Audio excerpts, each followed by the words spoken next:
Bismillahirrahmanirrahim. Assalamualaikum warahmatullahi wabarakatuh. Alhamdulillahilladzi hadana li hadza wa ma kunna linahtadiya laula an hadanallah. Wassalatu wassalamu ala nabiyyina Muhammad wa ala alihi washabbihi wa mawalah. Allahumma la sahla illa ma ja'altahu sahla wa anta taj'alul hazna idza syi'ta sahla. Sahabat yang dirahmati Allah, semua dari kita, semua dari kaum muslimin tentunya ingin sekali mendekat atau menghafalkan Al-Quran Al-Karim. Semua dari kita setelah mendengarkan begitu banyak fadilat keutamaan penghafal Quran pasti pengen sekali ngapalin Quran. Baik yang muda ataupun yang tua, baik laki-laki, baik perempuan, dari anak kecil sampai yang sudah dewasa. Nah, tapi memang bedanya ada yang kemudian merealisasikan keinginan itu, ada yang mengaplikasikan keinginan itu, ada yang cuma sekedar keinginan. Ada yang cuma ingin ini ya banyak macam-macam alasannya, sibuk lah, udah tua segala macam lah. Padahal kalau sebetulnya mau dicoba aja ya insya Allah bisa aja walaupun bagaimanapun kondisi dan kesibukan melanda. Nah, untuk menyiasati alasan-alasan ini, insya Allah pada kesempatan kali ini kita akan membahas bagaimana cara mudah, bagaimana cara top care menghafal Al-Quran untuk orang yang sudah tua atau para lansia. Sahabat yang dirahmati Allah, sebelum kita memasuki ke caranya, yang perlu kita ketahui atau yang kita perlu sadari, yakini selalu ketika menghafalkan Al-Quran ini adalah dua hal. Ini yang selalu saya sampaikan dan selalu saya ulang-ulang ini, dua hal ini. Karena ini sangat penting sekali untuk menjadi modal dasar siapapun yang ingin menghafalkan Al-Quran. Modal yang pertama adalah libatkan Allah, dan modal yang kedua adalah yakini bahwa menghafal Al-Quran itu mudah. Yang pertama ini, sahabat yang dirahmati Allah, libatkan Allah selalu dalam proses ketika kita menghafal. Dari sebelum kita menghafal, saat kita menghafal, dan sesudah kita menghafal. Allah harus ada selalu bersama kita saat itu. Sebelum kita menghafal, kita meminta pertolongan Allah. Saat menghafal, kita yakini bahwa kita bisa menghafal ini dengan pertolongan Allah. Dan sesudah menghafal pun, kita serahkan hafalan kita itu kepada Allah. Dan bersyukur atas apa yang sudah Allah berikan kepada kita, seberapapun hafalan itu. Kenapa kita harus mesti melibatkan Allah dalam proses menghafal ini? Paling tidak ada 4 faktor, sahabat ya. Ada 4 faktor paling tidak kenapa Allah harus selalu kita libatkan dalam proses menghafal. Nah, yang pertama, kalau kita melibatkan Allah, kita yakin bahwa kita menghafal ini dengan pertolongan Allah, dengan bantuan Allah, maka insya Allah, Allah akan terus menolong kita. Allah akan terus membantu kita. Allah akan memberikan pertolongan yang berlimpah kepada kita, yang banyak kepada kita. Karena pertolongan Allah akan datang kepada kita ketika kita memintanya, ketika kita berharap kepada Allah. Kalau kita yakin kita nggak akan bisa menghafal kecuali dengan pertolongan Allah, maka pasti kita akan meminta terus kepada Allah agar dimudahkan, agar dibantu dalam proses menghafal ini, dan dengan itulah kemudian pertolongan Allah akan datang terus menerus kepada kita. Karena kita, sahabat yang dirahmati Allah, jangankan menghafal Quran, untuk menggerakkan tangan ini saja kita nggak akan bisa. Kita bisa menggerakkan tangan ini dengan izin Allah, dengan pertolongan Allah. Maka kalau kita menghafalkan Quran ini, kita harus sadari betul bahwa kita bisa dengan pertolongan Allah, dan dengan itulah kemudian Allah akan terus membantu kita. Nah, yang kedua, sahabat yang dirahmati Allah, kenapa kita perlu melibatkan Allah selalu? Karena kita nggak akan putus asa. Kita nggak akan menyerah dalam proses menghafal ini bagaimanapun hasil yang kita dapatkan. Karena kalau kita melihat diri kita, apalagi usia kita yang sudah lanjut, kita sudah 60-70 tahun, kita merasa pasti nggak akan bisa menghafalkan Al-Quran. Jangankan Al-Quran kan ya, menghafalin nama anak aja kadang bisa lupa gitu. Anak nama cucu juga bisa kadang ketuker gitu.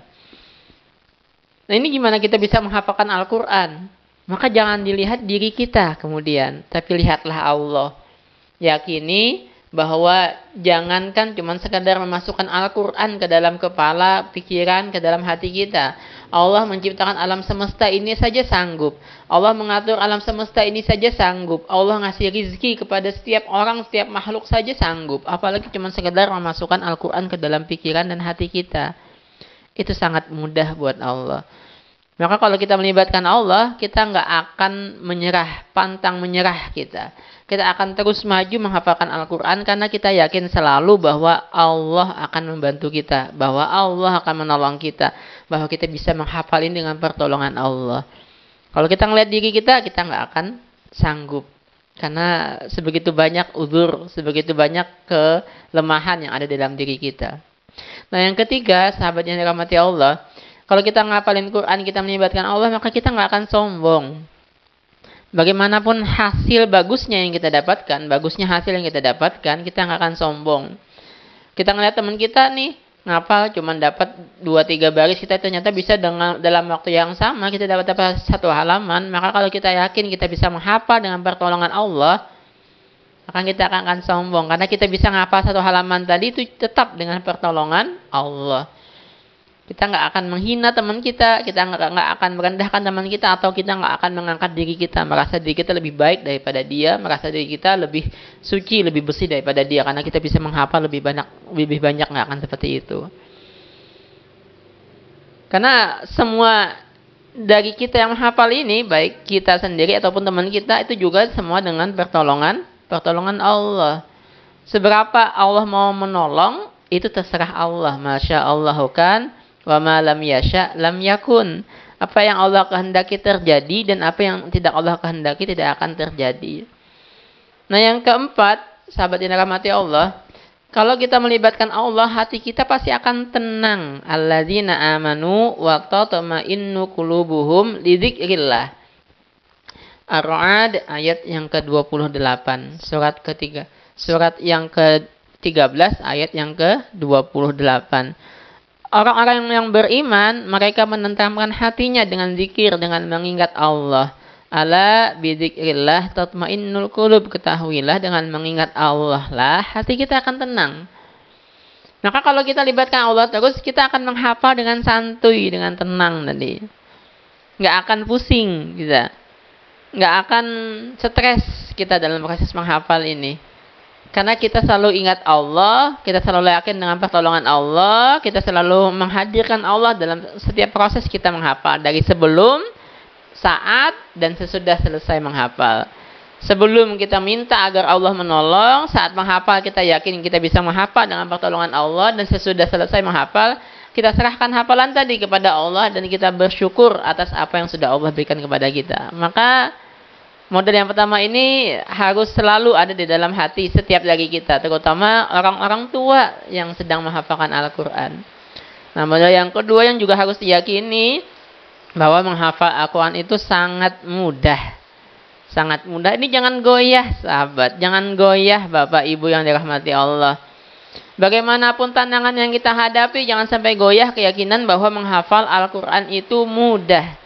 Karena Allah yang menyampaikan 4 kali berulang dalam surat Al-Qamar ayat 17, 22, 32, 40. Walaqad yassarnal Qur'ana lidzikri fahal mim muddakir. Dan sungguh telah kami mudahkan Al-Quran ini untuk menjadi pelajaran. Maka siapa yang ingin mengambil pelajaran? Allah sampaikan juga surat Toha. Toha ma anzalna 'alaikal Qur'ana litashqa. Toha, tidaklah kami turunkan kepadamu Al-Quran untuk menyulitkan, untuk menyusahkan. Maka menghafalnya pun itu adalah sesuatu yang mudah.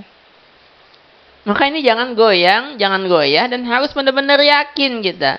Karena kata-kata yang paling benar tidak ada lain adalah kata-katanya Allah. Firman yang paling harus dipegang ya firmannya Allah ini. Janji yang paling sebenarnya adalah janji Allah ini.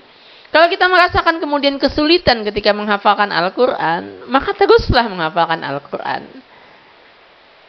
Karena ada waktunya nanti Allah memberikan kemudahan itu kepada kita. Dan jangan lupa tadi modal yang pertama tadi yang Bapak Ibu yang dirahmati Allah, bahwa libatkan terus Allah dalam proses kita menghafal. Hingga karena walaqad yassarna, dan sungguh telah kami mudahkan Quran itu untuk menjadi pelajaran. Yang bikin mudah tadi siapa? Allah, bukan yang lain. Maka kalau kita yakin bahwa Allah yang bisa, mampu nolong kita ngapalin ini, maka dengan keyakinan itulah Allah akan mudahkan kita dalam menghafalkan Al-Quran. Ini dua modal yang harus dimiliki. Nah, setelah dua modal ini bagi para lansia, orang tua, bapak, ibu yang dirahmati Allah, yang kita juga harus sadari adalah kekuatan dan kelemahan kita. Kekuatan dan kelemahan para lansia ini. Kita dibandingkan anak-anak muda ya dan anak-anak kecil. Kita ke kekuatan dulu nih. Karena saat kita ingin mencapai atau melakukan sesuatu, kita harus inventarisir dulu. Kekuatan kita apa saja. Orang usaha juga kayak gitu kan ya. Mau bikin produk baru nih, dia pasti nyari nih kelebihannya apa saja, kekuatannya apa saja dari produk yang mau dikeluarkan. Nah, kita juga seperti itu. Biar lebih optimal, maka kita harus tahu dulu nih kekuatan para lansia dibandingkan anak-anak muda dan dibandingkan anak-anak kecil itu apa. Kekuatan yang pertama dari para lansia ini adalah kekuatan motivasi. Kalau anak kecil, anak muda, biasanya mereka ikut-ikutan saja. Disuruh orang tuanya ngapal, ya udah ngapal. Disuruh orang tua ada temannya yang ngapal, udah ya dia ikut ngapal gitu ya. Ikut-ikutan saja, bukan motivasi yang kuat dari dalam dirinya. Hanya ikut-ikutan saja, kadang ya lomba-lombaan saja. Ketika ada gangguan, halangan karena motivasinya nggak kuat, mereka akan mudah loyo, akan mudah terjatuh. Sementara orang tua ini mereka bisa membangun sendiri motivasi dari dalam dirinya. Orang tua ini dengan berbagai macam pengalaman dalam hidupnya lebih bisa membentuk motivasi dari dalam dirinya. Nah, maka kita perkuat nih motivasi. Kenapa kita harus menghafalkan Al-Quran? Kenapa kita harus menjadikan Al-Quran itu ada di dalam pikiran dan hati kita, bukan cuma sekedar di kertas Al-Quran itu, tapi benar-benar ada dalam pikiran dan hati kita. Sahabat yang dirahmati Allah, kenapa orang tua mesti menghafalkan Al-Quran? Karena memang Rasulullah SAW juga dan para sahabat dan kebanyakan dari salafus soleh, mereka menghafalkan Al-Quran juga bukan pada usia muda, tapi usia tua.